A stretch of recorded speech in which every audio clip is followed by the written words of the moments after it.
why do the Hornets always give us a tough road? Even when we win, it never seems to be easy. Well, is it just a matchup thing? They're a little better this year. They're playing a lot better. They shoot a lot of threes. But, man, they always give us a tough way. Yeah, second night of back-to-back. Weird uniforms. They're playing a lot better than they have been lately. Those were weird uniforms. Ugly uniforms. But, I mean, they won the game. The OKC game, I think there's a lot more to dissect than the Charlotte game. There is, yeah. We can, in fact, I think we should just skip. I think Charlotte was. To me, it felt like one of those games where the Cavs were like playing pickup for 3.5 quarters, and then they're like, "Okay, boys, we know where the accelerator is. Let's reach for it and get it." But I'll say, in using that analogy, I felt the same thing was true yesterday with OKC against the Cavs. I felt like they knew early on that they were going to control the game and win.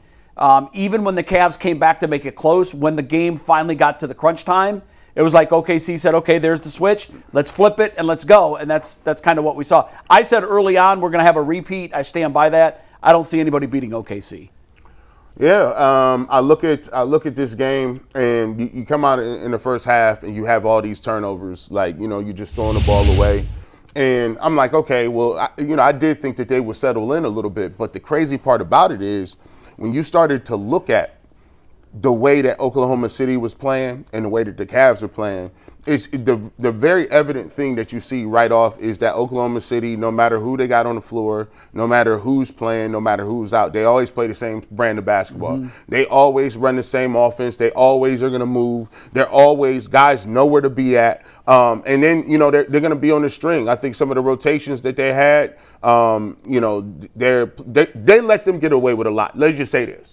Like, if you play Oklahoma City, they're going to let them be handsy. They're going to get away with a lot of that stuff.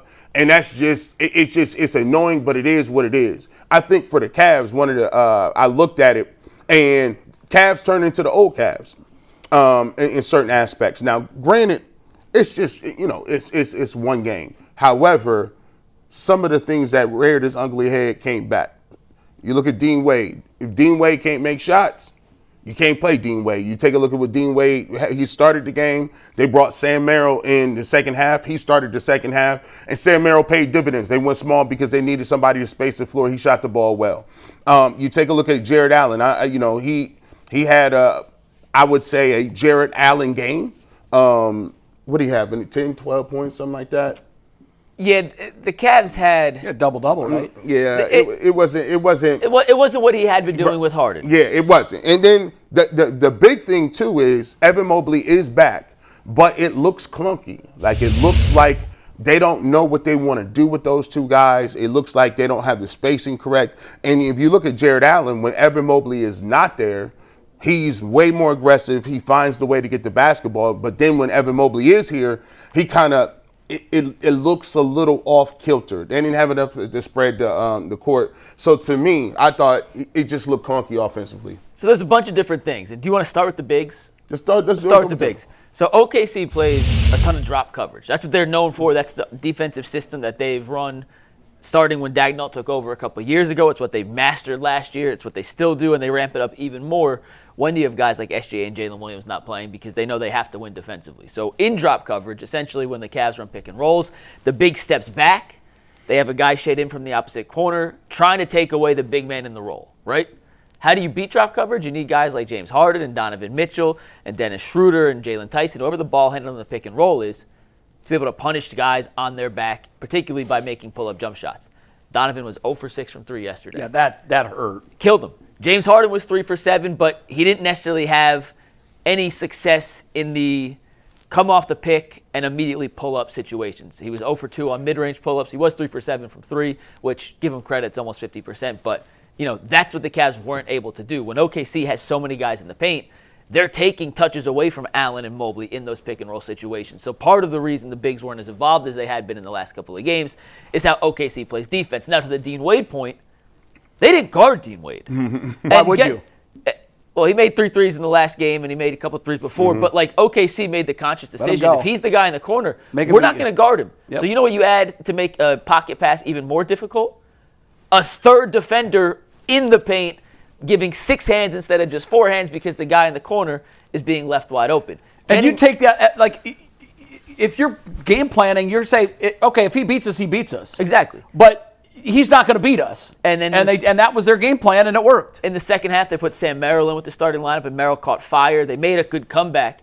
But part of the reason the bigs weren't involved was OKC was taking it away. And if they're going to take that away, you need Donovan, who's historically struggled against the Oklahoma City Thunder. You need James Harden. Has he struggled? This is anecdotally. I haven't looked it up. To me, it seems like he struggled more against OKC than any other team. He has worse numbers against Lou Dort as his primary defender than any other player he's ever had to go against. Yeah. And Lou Dort's a terrific defensive player, so it's not like it's uncommon. But yeah, he struggles against OKC mainly because they put Lou Dort on him nonstop. I remember you talked about that one other time. We did a little breakdown last year. Yes. He really struggled in the first match. I cannot stand him. No, he's one of those guys that gets under your skin because if you can take away a team's best player, your odds of winning skyrocket. And what amazes me about OKC is this isn't the best OKC is going to be. No. And they're still, I think, considerably better than the Cavs. Yeah. I noticed this too. Now, listen, they were running some 3-2 zone, a little bit of zone in the first half. They go to the zone again in the second half when it was in crunch time. And I'm sitting here looking and I'm saying to myself, you got guys that can play one-on-one defense. If Wade is out there and Allen and Mobley, they're bigs that can move their feet. You got more size with Harden. Like, I don't understand. Like, they were, and all they were doing is really moving the basketball, finding voids in the zone. They ended up with 2 or 3 times where guys are with wide open shots, threes.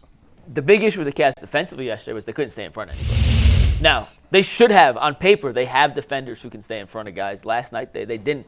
And if you want to pull up the rebounding numbers real quick, because I know the rebounding is something we're going to talk about, let's go bottom up. When both Mobley and Allen were on the court together, they had an 80% defensive rebound rate and a 65.2 regular rebounding rate. That's offensive and defensive combined. Those numbers are good. That's like borderline top 10 in the NBA. You should win with those numbers. The issue is when either Mobley or Allen were off the court yesterday, they got destroyed on the glass. Mm-hmm. And that's been a consistent theme with the Cavs, not just this season, but since the Mobley and Allen pairing has come together. When it's just one of those two on the court, the rebounding numbers are just average. And yesterday they weren't good, but they're just average historically speaking.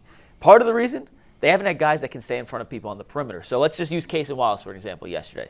There was one possession where, we'll use Chet Holmgren actually. He got a switch on Keon Ellis in the fourth quarter, right? Mm-hmm. Gets Ellis on his hip, drives.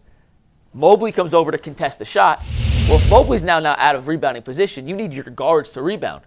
In the past, Darius, Donovan, they're not great rebounders historically. Now it's Harden, Donovan, Schroeder, Keon. Those guys aren't historically great rebounders. Jalen Tyson has been a pretty good rebounder. Mm-hmm. But it's the other guys in those situations that have to actually corral the ball, make sure they're putting body on body, box out, because now Mobley's out of position considering he just contested the shot, and how good Mobley and Allen are at deflecting, contesting, making the offensive players change their shots. There's a ton of misses that come off that.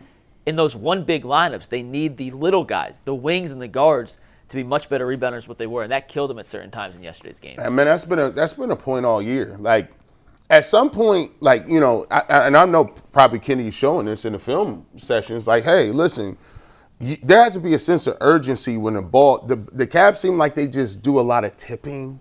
Yeah. The ball's tipped. Go get it. And go put your body on somebody and secure the rebound. Like all coaches say, listen, your defensive possession is not over until you do what? You rebound. They also say one more thing on rebounding. Mm-hmm. Rebounding is not a passive act. No, there are certain things in basketball that are passive acts. You got to go get it. A guy stands in the corner, you wait for someone to deliver you a pass, you shoot. Shooting sometimes is a passive act. There's nothing passive about rebounding. You need to be aggressive. You need to attack the ball, put a body on a body, box out, make sure the opposing team that's crashing doesn't have a straight A to B line drive to get to the rim. And the Cavs, at times, and they've been better lately, so I know it's a one-game blip over a big sample size where they have been better. They were not particularly good in that category last night. No. Mike, I might be a defeatist here in saying this. I've thought this all year. I said at the beginning of the year, on the first day of the season, OKC is going to repeat, and I don't think they'll have a hugely difficult time in doing it. Watching the season unfold as it has, when they're at full strength, they're almost unbeatable. Yeah. I mean, I don't know how many losses they have when they're at full strength. Very few. They're beginning to remind me of the dynastic Warriors team in that the question is, how much are they going to win by? How many games can someone push them to in a playoff series? I'm of the mindset now, after seeing, and I really wanted to see what this iteration of the Cavs look like. Mm-hmm. They're not better than OKC. I don't even think they're close.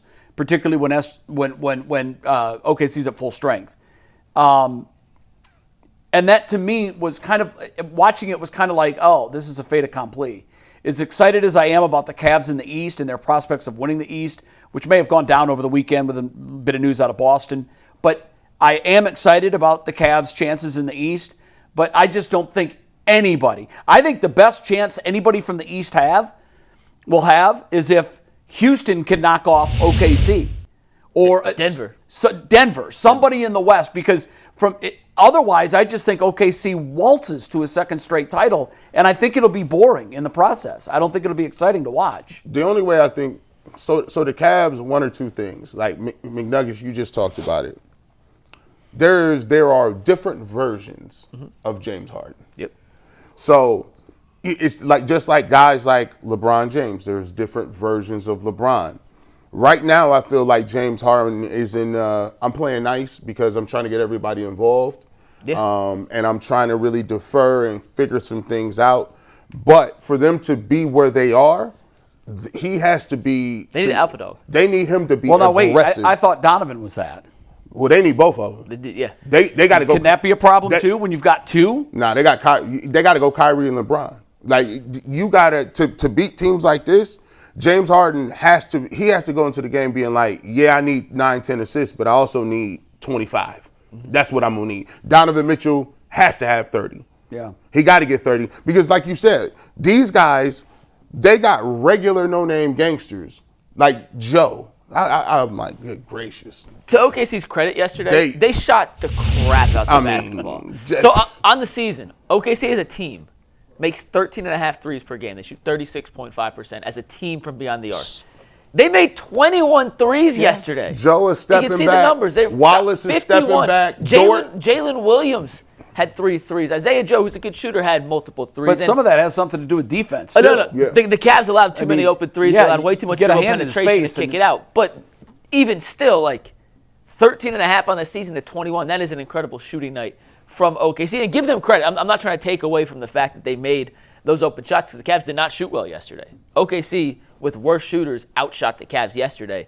I do think if you play the same matchup, SGA lists Thunder, Jalen Williams lists Thunder versus the Cavs we saw yesterday, that's probably the best offensive showing that OKC gets considering they made 21 threes. But what I liked about it for them is everybody stood up. And they ramp up the little things, and this is what makes OKC so good. When they don't have SGA, when they don't have the other J, we need better. They can't have two of the guys with the same name. It's really annoying. Two Jalen Williams. They don't have the J-Dub that almost won Finals MVP last year.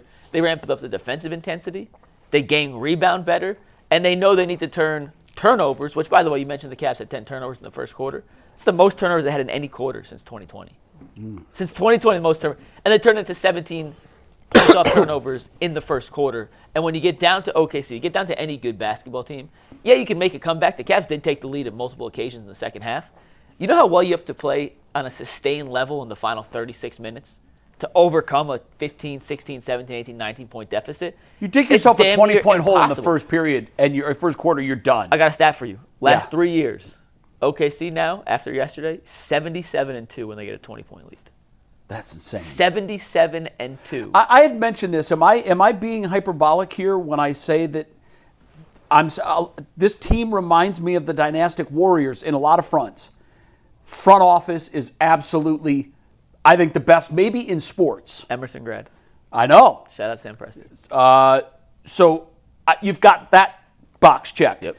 Coaching is amazing. Yep. It seems like all of the little things that you want your coach to do both before and during a game, they're doing. Yep. Dagnall's really, really underrated. The depth of the roster and the young age of the roster, this feels like it's a redo of the Warriors from the 2010s.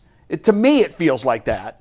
Am I those Warriors, overblowing that? Those Warriors teams had two generationally good players. They did. This OKC team has one generationally good player, and then maybe the most depth across the board that we've seen a team. But it's so impressive because all of the roles are filled by the perfect guy, and it's just when you watch them, it feels like you're watching an orchestra where you don't notice all of the instruments on their own, but they all blend together and make this beautiful form of basketball that when I'm watching it, I'm like, I don't know who beats this. It seems like, you could take a look at, Mobley and Allen. Like, if you looked at their roster and looked at your roster, you would say, well, listen, it's comparable skill sets, right? It's comparable, or you would even say, wow, I like Mobley. I think he could do this. The problem is they're consistent. The Cavs, on a consistent basis, for the last, I guess, 2 or 3 years, you never know what you're going to get from certain people. Like, Dean Wade plays well against mid squads and lower. When you put Dean Wade in against a top 4 team in any division, he's going to float around and do what he did. He'll play some good defense, but he becomes playoff Wade. Playoff Wade, and I'm not talking about Dwayne. He needed to change the D in front of the Wade. You getting people confused. He disappears. I don't know if you move back to Jalen Tyson. I mean, it seems like his minutes are down. So when it comes to the starting lineup, I still lean towards Dean, and I mentioned it last week. Like, it's a giant if he makes shots. If he's not, you take him out. But against a team like OKC that has enough defensive capabilities to take Harden and Mitchell kind of out of what they want to do, I think you need a creator in that third spot. And whether it's Tyson, maybe it's Max Strus when he comes back, because he gives you a little bit of the best of both. You need someone other than the 2 point guards, or Donovan was really a shooting guard, but you get what I'm saying. You need someone other than those two to start generating offense and being a creation spot, because OKC showed you yesterday, we're going to cram the paint and make it as difficult as possible for you guys to run pick and roll. How do you get an advantage if they're taking away that? Well, you have the guy in the corner who's being guarded with the least ferocity, tenacity, getting the most space, either to hit a couple open shots so they have to spread the defense out, or let him initiate. You know what's a lot easier to initiate against? A defender who's 6 feet off you than a guy like Lou Dort who's up in your grill for the entirety of the game. I think Tyson would have been the better matchup yesterday. They went with Sam Merrill in the second half, and he caught fire, so shout out to Sam. He's probably the only guy you could look at Cleveland and say he definitely had a good game. Like, there's no, Keon Ellis made a couple really nice plays defensively. He got lost a few times as well. I think other than Sam, I don't think you could look at anyone and said that player unquestionably played a good game against OKC. But yeah, Dean Wade has to make shots to be a valuable commodity. If he's not making shots, I think you look elsewhere. But I think OKC's also like the absolute worst possible matchup to put a Dean Wade into. And with the Mobley and Allen situation, Mobley was bad yet. Let me make this abundantly clear. Yeah. Evan Mobley was bad yesterday. 2 rebounds for Evan Mobley is an inexcusable number. Even though OKC shot the ball well, it is his second game back from a calf injury, still trying to figure out how he works in this offense. I saw a bunch of stuff online saying he's a bust, he sucks, like he's the downfall of this team. Calm down. Like, if it's like this for the next 3 weeks, then yeah, we could have those discussions, but not after one bad game. And he was bad. He was bad yesterday. I'm not trying to say he wasn't. Can you update us on Max Strus? Kenny said before Thursday's game last week, he was asked directly, do you believe Max Strus will play in the regular season? And he said, yes, I believe he will. And he said, we only think he needs 5 to 10 games tops to get into playoff shape. So, well, he brings intensity. He can ratchet it up to the playoff level quicker than I think a lot. Quicker than most guys can. Like, if I'd be worried about Evan Mobley trying to go from regular season ball to playoff ball with 5 games. But I agree with that. I think Strus, he's got to get his legs, got to get his wind, and I don't think it's going to be a hard thing for him to shift into playoff mode, because I think he lives there all the time anyhow. I've heard that he works out in playoff mode. Like, he doesn't have anything else but playoff mode. He has one speed. Yeah, it looks like that is full go speed. And that's good for us. They need, I just think that they need to find a spot. I don't know what it is. I don't know. Can they deploy him at the elbow or something? Can they figure out where Mobley is supposed to be at? Because right now, he's just floating around aimlessly. Like, it just does not look like he understands where he gets his money off on the floor. He doesn't. It just seems like, you know how, if I'm watching DeMar DeRozan, if DeMar DeRozan get it from 15 to 17 feet on that right hand, it's a wrap. Like, guys like that, if SGA is moving around at the top of the key, like, everybody knows where you get your money off. Durant is the same way. Like, if he could catch the ball right there and go and attack, but I don't want him at 20 feet. I want him at the post, like the nail, to get my money off. What's interesting and the biggest question they have to figure out now is, you're right, that's where he has it best. That's where he operates best from. James Harden doesn't want him there. Donovan Mitchell doesn't want it. Like, if they're going to run pick and rolls, you don't want another guy in that area, because you need that space as wide open for the pocket pass, for the rim run, which is going to be interesting. And Mobley did make a 3 yesterday. He did. He's still shooting below 20% over the last 7 weeks from beyond the arc. He needs to be able to make a shot just consistently enough that teams will actually give him an ounce of respect in the playoffs. Because if not, trying to find the necessary spacing to maximize what James Harden does better than arguably any other player in the NBA becomes significantly more difficult because no one's going to guard Mobley, and they're going to have situations like we saw yesterday with 3 defenders essentially in the paint. And if he doesn't find that shot, I know it's a little harsh, the language you used, that Mobley's a bust or whatever you're reading online. He's definitely not a bust, but yeah. Not a bust, but whatever term you use that you're reading online. If he doesn't find that shot, to me, he is at his glass ceiling. Mm-hmm. He will never become more than what he is right now, and he would never have a chance of becoming the best player on the Cavs. And per your blueprint and Jason, that's how they're going to win a championship. If this is his ceiling, it means bad things for the Cavs. One thing before we move on to the Guardian signing, the rest of the schedule looks very favorable for the Cavaliers. Yep. They are currently in the 3. I actually don't know after yesterday, but they were 2, 3, and 4 separated by like a game. Yeah, total, mean, so that's where they're living right now. I looked at their schedule. I know they've got the 2 with Detroit. Outside of that, my God, this looks like a cakewalk. These next 5 games, 3 are against pretty good teams. Yes, but after that, and then they had the most games against teams that are tanking as any team in the NBA. Yeah, the Knicks game is huge, obviously, because that's a team that they're fighting for positioning.